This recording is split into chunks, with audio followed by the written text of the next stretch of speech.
और कैसा लगता है कमेंट करके बताइएगा जरूर।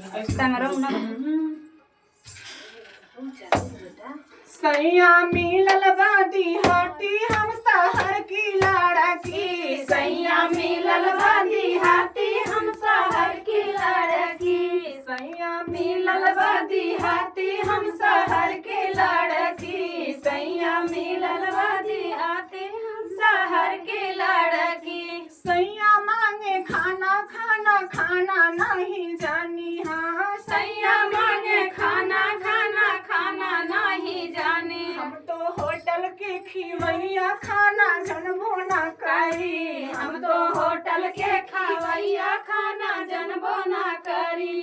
सैया मिलल बादे हाथी हम शहर की लड़की, सैया मिलल बादे हाथी हम शहर की लड़की, सैया मिलल बादे हाथी हम शहर की लड़की।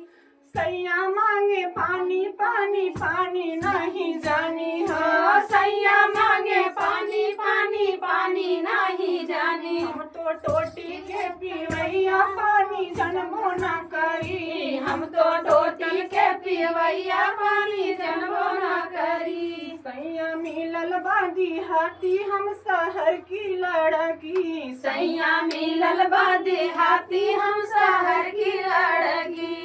सैया मांगे बिस्तर बिस्तर बिस्तर नहीं जानी, हाँ सैया मांगे बिस्तर बिस्तर बिस्तर नहीं जानी, हम तो मखमल के हम तो मखमल के सोवैया बिस्तर जनबो ना करी, हम तो मखमल के सोवैया बिस्तर जनबो ना करी। सैया मिलल बादे हाथी हम शहर की लड़की, सैया मिलल बादे हाथी हम शहर की लड़की।